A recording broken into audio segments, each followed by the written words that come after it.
Do you see this map? You know what the map is of? What? Do you know? No, I don't. It's a map of the Appalachian Trail. That's where Graham and I are going to hike. Do you see the red line? Yeah. That red line is the trail that we're going to follow. And you see it starts right here. And it says Springer Mountain in a state called Georgia. And that's where we're going to start. And then you see that red line? And Yeah. you follow it. And it just keeps going and going and going until it goes all the way, look, it goes all the way up to here. Is that far? I won't be able to walk that far. no. We'll have to go camping. Right. So much. Yeah, that's how it works, is you go camping a lot. And how long do you think it'll take us to walk all that far? 100. 100 what? 130 days. 130 days? Yeah. That's not a bad estimate. It's going to take a lot of days like that. It's going to take a lot of days. That was my 6-year-old son Rowan and I, recorded back in early March 2020. I was supposed to start a thru-hike of the Appalachian Trail with my mom on March 27th, a trip that we had been planning for the past 2 years. Completing a thru-hike of the Appalachian Trail has been a personal goal of mine since I was 19 and hiked a 600-mile section of the trail over summer break after my freshman year of college. 10 years later, in 2013, I introduced my mom to long-distance hiking when the two of us completed an end-to-end hike of the Long Trail in Vermont. So we made it. We did. It's the start of the trail. What do you think? You ready? Ready to hike 273 miles to Canada? I have no idea. I'm going to take it one day at a time. We have to decide what our trail names are going to be. I know. I don't have a good name. No ideas yet? Not yet. Maybe something will come as we hike. Like the crazy woman who falls in the stream or something. Ooh, that's a good one. I haven't fallen in the stream yet, though. It took my mom and I about a month to complete our hike of the Long Trail, and by the time we had finished, my mom was hooked on long-distance hiking. She was ready for a more substantial challenge, and she had her sights set on the 2,200-mile-long Appalachian Trail.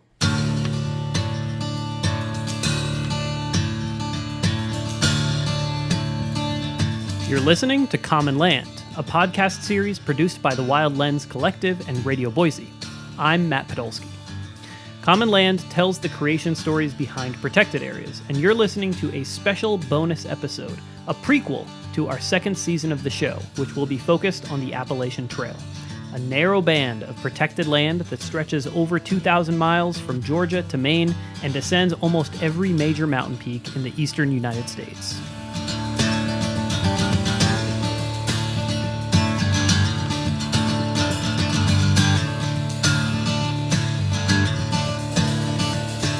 Do you remember me first proposing the idea of doing a long-distance hike back when Dad was sick? I do. I remember it quite vividly, and I thought it was a fabulous idea. I had actually been thinking similar thoughts. That's the voice of Candy Podolsky, my mom, recorded a few months after we completed our hike of the Long Trail in Vermont. I had seen a documentary on the Appalachian Trail, and I thought to myself, because your father was so sick at the time, I thought if I was smart, that's what I would do to heal. Mm-hmm. And then you came up with the idea, and I said, yes. When my mom and I started our hike of the Long Trail back in 2013, it had been just months since we had lost my dad to cancer. You know, in a certain sense, you know, Dad is the one who like really got both of us, you know, initially interested in just getting outside, being in the outdoors and hiking and, absolutely. And all that. He did. I had never camped before I met your father. I mean, what do you think he would have thought about this little adventure of ours? Well, if he had been alive when we did it, he would have been a nervous wreck. He would have been very worried about us, and we probably would have had to call him all the time. But having said that, you know, I think he would, on one hand, think we were crazy, and on the other hand, be a little inspired.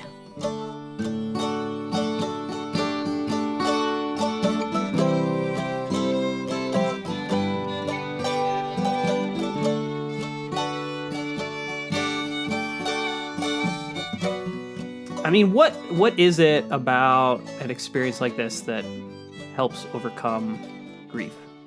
I think that when you're out in the woods, you're with yourself.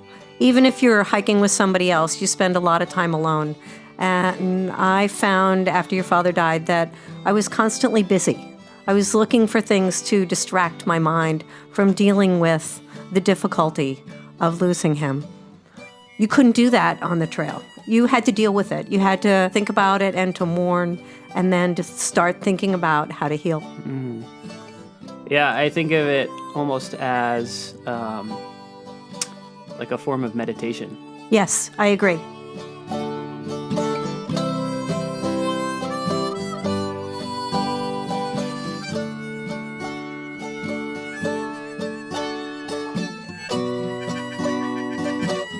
The emotional challenges weren't the only obstacles that we faced on this trip, however. Well, I was trying to figure out how to get down this very steep rock, but there was a little pack of mud that had a boot print on it, and I thought, oh, surely I can put my foot there. And as soon as I put my foot there, I started sliding down the rock.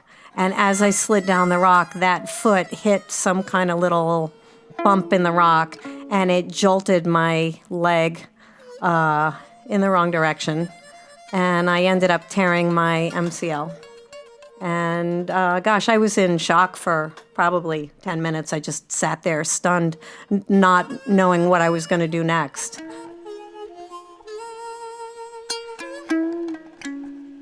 Luckily, we were only a few short miles from a road where we could hitchhike into town. However many miles it was the longest and hardest part of the hike. Most painful hiking I've ever done. It was terrible. We spent several months off trail while my mom rested her knee before we returned to complete our last short section of the long trail. What was it like coming back to the trail after that 3 or 4 month break? That was the big surprise for me. I felt like I was back home. Didn't expect that. And now I get that feeling every time I go back in the woods. I feel like I'm back home. And often when I take a day hike, I wish I had a backpack so I could just stay. The woods feel like home.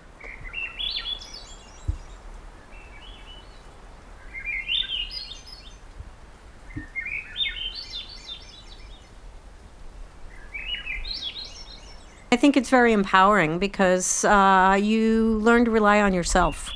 And I think in this day and age, people are often very reliant on other people and other things, and computers and stoves and refrigerators, and we dealt with none of that.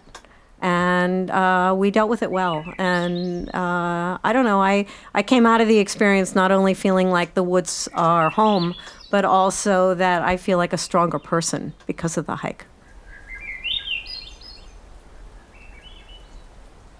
What's our next hike going to be, Mom? I don't know. Maybe we have to do the whole Appalachian Trail.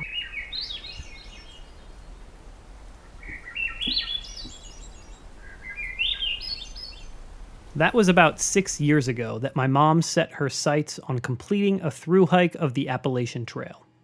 Since that time, while my mom has kept herself busy hiking all 48 peaks over 4,000 feet in New Hampshire, I have built a family here in Boise, Idaho. So although I've long shared this goal with my mom of thru-hiking the Appalachian Trail, the prospect of leaving my son Rowan and my wife Miranda for an extended period of time is daunting. But about 2 years ago, my wife and I started to make a plan, and we agreed on the spring of 2020 as our start time. It's not that I don't want you to go, it's that for selfish reasons, I don't want you to go. I thought I would be mad right now. And yeah. all I do is try not to cry. That's the voice of my wife, Miranda. So you're not mad at me? No, I get it. Doesn't mean I want you to do it. I mean, we have different goals in life, like I get I have to support yours and you support mine. But as our proposed start date at the end of March approached, an entirely unforeseen obstacle emerged. How do you feel about leaving your wife and son alone during coronavirus? I mean, well, I don't know. I feel like only slightly guiltier than I would have without coronavirus. How guilty were you feeling before coronavirus then? I think a pretty healthy level of guilt was being felt. Like, if you're going to rate it 1 to 10. 6. Oh, that was much higher than I thought. Oh, what'd you think I was going to I was say? going to say like 3. I recorded this interaction on March 14th. At this time, although we were still planning on starting our hike according to schedule, our travel plans for getting to the trailhead in Georgia had already shifted. Do we want to talk about all our plans that got canceled? The plan was for me to fly to DC on Thursday and then stay back east and meet you guys out there and do our road trip across the East Coast, north to south. I would have finally gotten to see New York City, Right. Central Park, the Met. I mean, the crazy thing is that, like, that was still the plan as of, like, this past Monday, like 5 days ago. That was still the plan. And although at the time I recorded this conversation on March 14th, my mom and I were still planning on starting our hike March 27th, these larger plans for the hike itself quickly came into question. Just 3 days later, I got a call from my mom. I just feel like hell. But, no fever, no breathing problems. Okay, that's good. But, oh, God, I just can't get off of the couch. It feels just like not right that there should be a cold going around at the same time as Oh, my God. This just isn't coronavirus, fair. right? Right. Although I do wonder if this could be corona because, if you read about it, some people just have a cold. And I won't know because it's not like they're going to, if I don't come up with a fever and breathing problems, they won't. Right, they're never going to give you a test. Yeah. No. So it's kind of a stupid setup, but it's because they don't have enough tests. Yeah. Oh, God. Yeah. I don't know. This whole thing is starting to really freak me out. Yeah. And I probably shouldn't make this decision when I feel as crappy as I do right now, but I'm starting to lean against it. Somehow it's just not feeling like the right thing to do. Yeah. But it wasn't just my mom's sickness that was pushing us towards postponing the hike. Yeah, well, think about this. Think about the fact that I don't think anyone's going to pick us up. I don't think hitchhiking is going to be an option. Right. I didn't even think about that. The logistical concerns were mounting. Not only would it be impossible to hitchhike into the small towns that serve as resupply points along the trail, but hiker hostels, as well as many of the small country stores that provide groceries to hikers, were closing as a result of the spread of COVID-19. The hike was shaping up to be a logistical nightmare. It's like it could be a nightmare trying to do this hike. It could be awful. I don't want it to be awful. I don't mind it being weird and eerie, but I don't want it to be awful. And I'm starting to think it might just be awful. And then if I get sick on the trail, that would be awful. The healthiest thing for my brain would be to get on that trail. But I know. There's just so many things that are making me so incredibly nervous right now. This call with my mom took place on the morning of March 17th.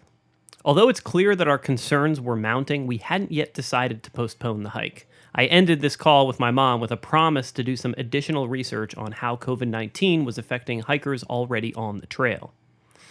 I didn't get very far in my research before an unexpected announcement came to my attention. I immediately called my mom back to share the update. Okay, well, I have an update for you. Okay. This literally just happened. I'm just going to read this to you because it'll be of great interest to both of us. In a notice sent out around 1:30 p.m. Mountain Time, so less than a half hour ago, this was sent out today. The Appalachian Trail Conservancy formally requested that 2020 Appalachian Trail thru-hikers postpone their section hikes and thru-hikes due to the spread of COVID-19. Oh, God. The habits of thru-hikers, including congregating at shelters, around picnic tables, shuttling in vans, or staying in hostels, goes against the social distancing measures recommended by the Federal Centers for Disease Control and Prevention. The ATC states that they do not make this request lightly, and they're aware of the time and investment that goes into a thru-hike. So they released this just 20 minutes ago. Wow. Yeah. Wow. Yeah. So I don't know. I'm still processing that, but oh God, we're so ready. It's terrible. I know. The Appalachian Trail Conservancy is a nonprofit organization whose staff and volunteers serve as the on-the-ground managers of the Appalachian National Scenic Trail. The trail itself is a part of the National Scenic Trail system, managed by the National Park Service. But through a cooperative agreement with the Park Service, the Appalachian Trail Conservancy functions as the primary partner in a cooperative management system for the trail.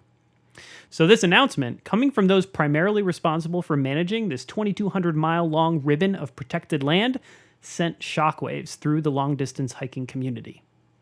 But it's important to know that the Appalachian Trail Conservancy wasn't just thinking about the safety and well-being of hikers, but also of the residents of the small communities alongside the trail, which often serve as resupply points for long-distance hikers. The people in the communities, that was my biggest concern, were the people in those communities that could get affected negatively, like the older populations. My name is Tara Dower, and I hiked the Appalachian Trail with my husband, Jonathan Dower.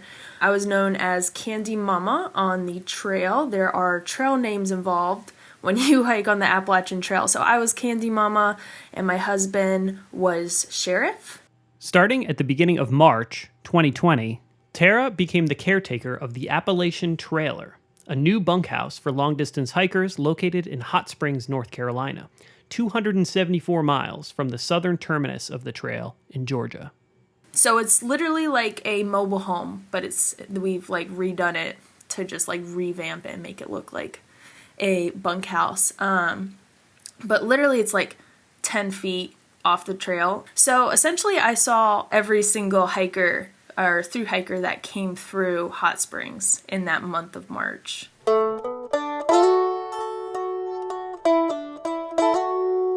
So a lot of people start in March. That is a popular time to start the Appalachian Trail in Georgia. However, the people I was seeing when I was there in March were people who started in February or January. People who have hiked through February in the Smokies, they are hardcore hikers and backpackers. They are like, they've seen freezing temperatures, they've seen like knee-high snow. Man, they are really dedicated to backpacking. We started in March, so we didn't have terribly cold weather, but February, man, that is freezing. So they're pretty hardcore. But I was just really, really excited to start the position, and really all I wanted to do was meet every single thru-hiker I saw. And there wasn't really any thought, honestly, that it would like shut a lot of things down when we got there. But I think a week in, by that point we're like, oh, this is getting like pretty serious.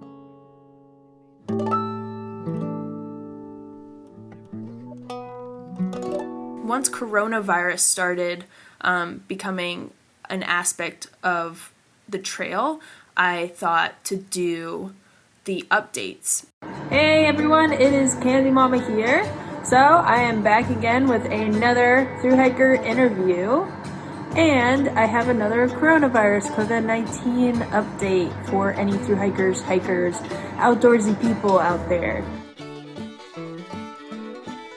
Especially for people who are at home, they don't know how thru-hikers are feeling about the whole situation. I know a lot of people that follow thru-hikers on YouTube, they weren't getting a lot of information from the trail and from different perspectives. So I wanted to give a perspective of a caretaker who's talking to a lot of thru-hikers and getting a lot of responses and getting a lot of different opinions about it. Thru-hikers kind of haven't been hearing much. I mean, if you have hiked before on the Appalachian Trail, you know you can get very isolated, especially if you don't have really great cell service. So honestly, it's kind of another world on the trail from what I've been hearing. I have not heard of anyone actually getting off the trail because of the coronavirus. You just heard the audio from a YouTube video that Tara recorded on March 16th. The day before, the Appalachian Trail Conservancy released the notice that put my hike and my mom's hike on pause. So while anyone paying attention to the news was being bombarded by updates on the spread of COVID-19, many thru-hikers on the Appalachian Trail were blissfully ignorant of this new information. Once they came out of the woods into hot springs, this was the first time they were getting any new information about the coronavirus. So it was all very new to them. Most of the times I would be like updating these hikers and you would see kind of all the emotions on their face as I was talking to them and kind of updating with them with the information and what the ATC had said. And during that like very short period, that like middle month period, that was kind of like what I was doing every single day. It was extremely heartbreaking. It was very sad because I know that it takes a lot of planning. Most of them have dreamed about this for years. And something that they can't control is affecting their dream. My mom and I had been dreaming about our thru-hike for years, and we made the difficult decision to postpone our trip just hours after the Appalachian Trail Conservancy released that first notice urging long-distance hikers to get off trail on March 17th. But I could only imagine how much more difficult this decision would have been if we were already several hundred miles into our hike. Well, yeah, our original start date was supposed to be on April 1st. April Fool's Day. That's Rune and Nicolina, a young couple from Denmark who aspire to thru-hike the Appalachian Trail. We got the news about 6 o'clock in the morning that Trump was closing the borders. Yeah, so that was the 12th. March 12th, yeah. We got really discouraged and we thought, okay, then we're not going to go. And that was it. And there's nothing we can do about it. Mm-hmm. But then I got this thought that, wait, okay, so he's saying he's going to close the borders at Friday midnight. So I was saying, okay, what does that precisely mean? And I called up the foreign ministry in Denmark and be like, so we just got the news and we really want to go to America. So Friday midnight, is that between Thursday to Friday or Friday to Saturday? And they're like, well, it's Friday to Saturday. So I was like, okay, so if I were to go today, could I get in? The response was yes. It was technically possible to get in before the European travel ban went into effect. But this was Thursday, March 12th. So Rune and Nicolina had just a little over 24 hours to get in to the United States. We looked at tickets, found the cheapest we could find, or like they bumped up the prices a lot, like right there. Yeah. Like we in 1 hour it was like 100% price increase. She still had to finish her my bachelor's thesis. Yeah, so he was like, get on the computer and write those 2 pages. And he was we were renting out our apartment, but of course that was from the 1st of April, and this was in the middle of March. So we thought we still have 2 more weeks, and we were pushing it. And then all of a sudden, okay, we need to pack this whole apartment down now. We have 10 hours to get on the plane. After condensing 2 weeks of packing and planning into 10 hours, Rune and Nicolina were headed towards the United States. I was trying to Google Europeans entering America in quarantine, because I thought that as soon as we come to Florida, there's going to be guys in like yellow suits who's going to check us for symptoms and then put us into separate rooms for like 14 days. Because that was what we were told. Like there's an 80% chance that you're going to go into isolation as soon as you touch the country. It was so, like, there was no problem at all. We got through the immigration officer at the airport. He was just like, so what you planning on doing? We're like, well, we actually want to go hike. And he thought that it was more crazy that we wanted to hike than for us to travel. So, long story short, our starting date ended up being the 15th of March. Yeah. March 15th, yeah. While Rune and Nicolina's last-minute scramble to get into the U.S. ahead of the European travel ban may seem a bit irresponsible or even selfish as we look back on it, it's important to remember how much the world has changed since March 12th. It's also important to note that before the Appalachian Trail Conservancy's announcement on March 17th, many aspiring thru-hikers, myself included, were convinced that the spread of coronavirus wouldn't impede their trip. We heard like a few days prior to that us starting, there was like 70 people that had started. Like Friday, I think 70 or 50 people had like started. We didn't really think that COVID was going to hit the trail as bad. So as we were there, we were just kind of like, you've of course taking it one day at a time, but still your mindset is going into this being like, now I'm out here and I'm going to do this.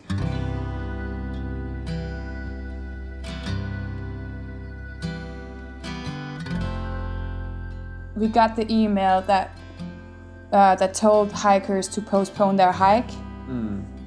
So that was kind of like the conversation around the fire of how people, like, how do you respond to that? Like, do you still want to thru-hike, or are you gonna listen to the ATC and postpone your hike?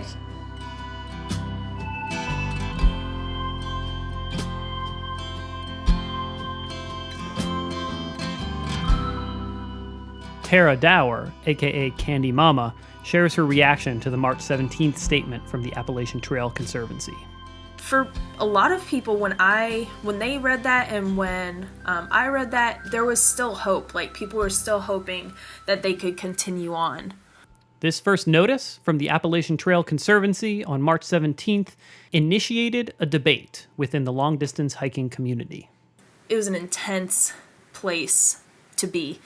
It was a lot of, I talk about it in one video, but it was a very toxic situation. I would rather have intense discussions about politics and religion than I would talk about coronavirus. That was really the feeling. Like that became the subject that no one wanted to talk about on trail. We were on trail.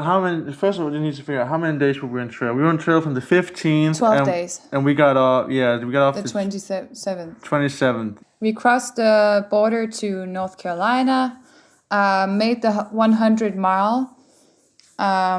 Made it to that, and then came into Franklin. That was when we got the news that Smoky Mountains had closed, like the park. By the time that Rune and Nicolina had made their decision to get off trail, the debate surrounding thru-hiking during the time of COVID-19 had intensified. Here's a segment from the YouTube video that Tara Dower posted on March 24th. I will quote this. This is straight from the Appalachian Trail 2020 Facebook group moderator. Quote, notice to members, it seems apparent that the Appalachian Trail 2020 hiking season is a bust due to COVID-19. In recent days, we have been thanked by harassment, threats, and abuse around the clock.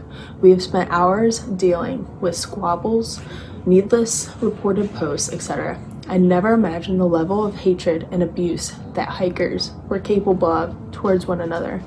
I am shocked and disappointed. I understand the anger and frustration, but enough is enough.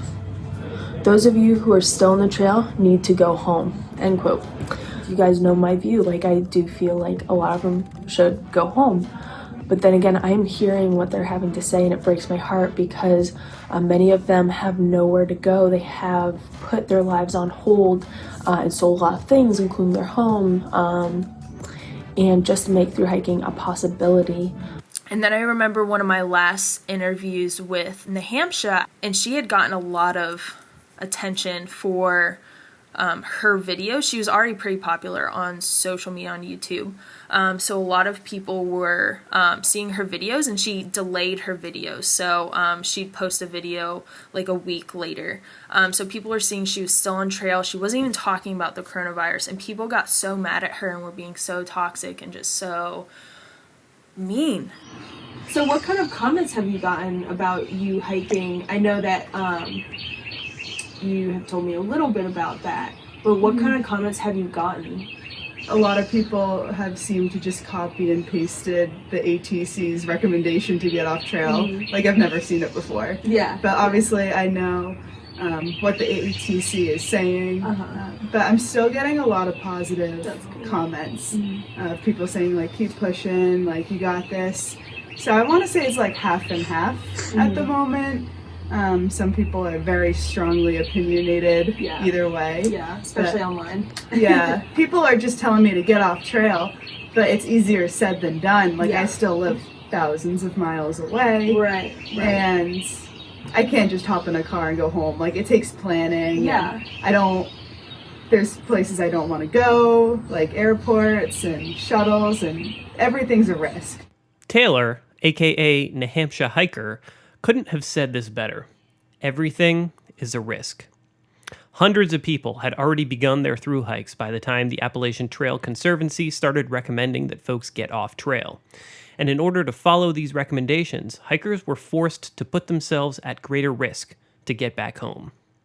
Although Taylor hadn't yet decided if she would get off trail at the time that this interview was recorded, she made the difficult decision to postpone her hike very soon afterwards. Hey y'all, I just left New Hampshire hiker, or Taylor, at the airport, literally right here. It was really sad to watch her go, but I knew it was the right decision for her and her family. So she is off the trail and she's back with her family, quarantining themselves. It's sad seeing people get off, and I was rooting for her, and it's just really sad. Just a few days after Tara dropped New Hampshire hiker off at the airport, she had another difficult update to share on her YouTube channel. We have closed down. That was a decision we made, me and my manager, Lindsay, and Jennifer, the owner of Blue Ridge Hiking Company. We made that decision after getting a call from Madison County 911 saying that they're putting in a recommendation of shelter in place. So because of that, and because of this new ATC article, we have decided to shut down the bunkhouse. If I was advocating for people to get off trail, it didn't seem right for me to also be housing all of these hikers. Even though I really wanted to help them, it just didn't seem, I felt conflicted. I wanted to help them, but I also wanted them to kind of think critically about their decision. While the March 17th notice sent out by the Appalachian Trail Conservancy that I've mentioned several times encouraged thru hikers to postpone their hikes, a much more strongly worded notice was sent out on March 31st. Because I think they realized, like, all right, we need to start telling these people, get off trail. And they sent out one saying, we will not count your thru hike if you have continued on from this period. We will not count your thru hike. We will not send you a certificate. We will not consider you a 2,000 miler if you get to that point. And that was kind of like, okay, now they're super serious about this and they want people to get off trail.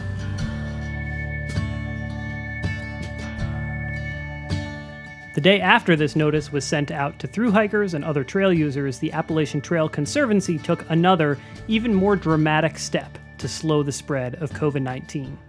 On April 1st, the Appalachian Trail Conservancy formally requested a temporary closure of the entire Appalachian Trail.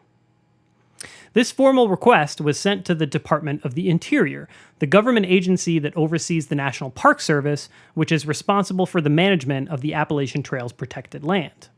Although the agency hasn't yet responded to the Appalachian Trail Conservancy's request, it's clear that the ATC doesn't want anyone on trail. So right now we are still in North Carolina. We have family here. So we are staying with some family. From the people I followed,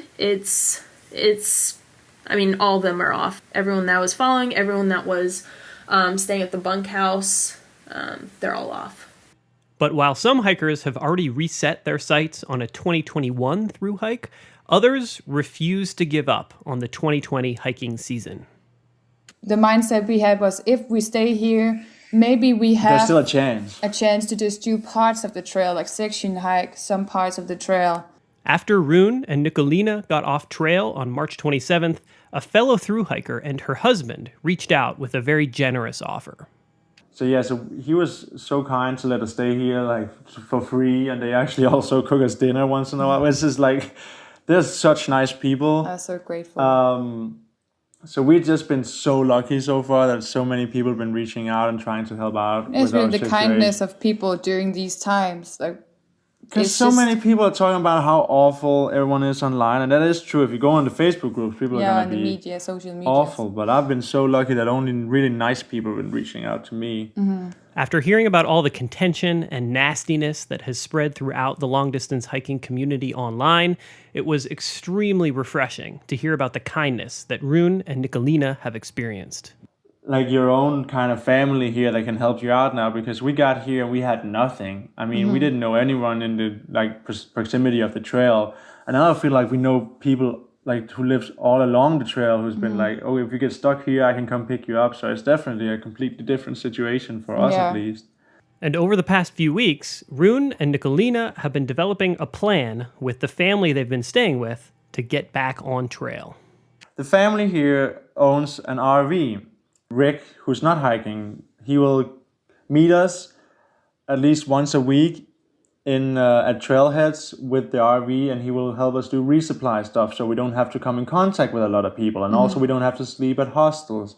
Like we can get a roof over our head and a warm bed just by sleeping in the RV like that, which gives us like a safety net, and also gives us the peace of mind to do these things and not put anyone at risk and not do anything stupid. Here's a clip from the video that Rune and Nicolina posted on their YouTube channel on April 25th. Hi there! Welcome to Tina, our safety for the beginning of this thru-hike, and possibly all of it actually. Come on in, let me show you around. Tina is this amazing RV that pretty much did themselves. Like all the details, they chose everything in here, like all the colors, how things are looking and stuff like that, so it's completely pimped out with everything. And yes, Tina is named Tina because of the llama from Napoleon Dynamite.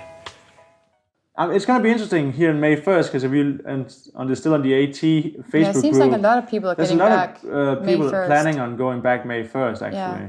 This, despite the fact that the Appalachian Trail Conservancy continues to strongly discourage anyone, whether day hikers or thru hikers, from getting onto the trail. So what will happen when Rune, Nicolina, and other thru hikers get back on trail May 1st? Clearly, this conversation is far from over, as government agencies, partner organizations responsible for on-the-ground management, and hikers themselves weigh their options. But one thing is clear. This season, the Appalachian Trail will see visitation rates far lower than any other time in recent history. The fact that the trail is getting a year to all trails are getting a chance to revive and replenish and thrive is really exciting. Like, there's not going to be this huge impact of thru hikers on the trail. I love thru hikers and I love the community. I want people to get out there, but it's also exciting that the trails actually get a chance to, replenish again, and the impact not to be so intense this year. So that is a positive out of all of this.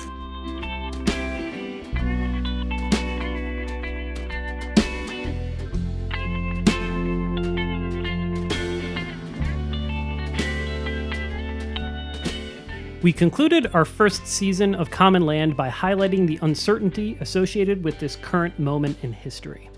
While our climate crisis is the driving force behind the uncertainty that we referenced in season 1 of the show, we now have another crisis to contend with.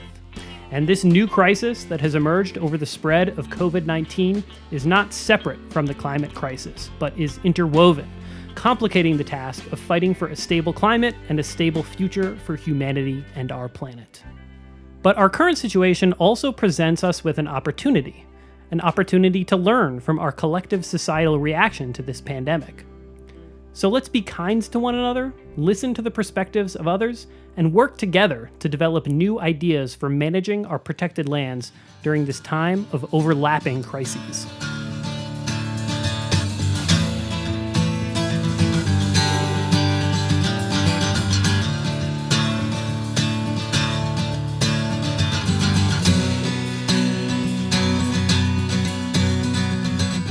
Common Land is a production of the Wild Lens Collective and Radio Boise. This episode was produced by myself, your host, Matt Podolsky. A huge thank you to all of our guests for opening up and sharing their very personal stories about the Appalachian Trail. My mom, Candy, my wife, Miranda, my son, Rowan, as well as Tara Dower, Rune Raven, and Nicolina Hamann. Music is by Like a Rocket, Ragged Coyote, and Greg Willis. Check out our website at commonlandpodcast.com to see a full list of credits, including links to Tara and Rune's YouTube channels, as well as my short documentary On the Trail about my 2013 long trail hike.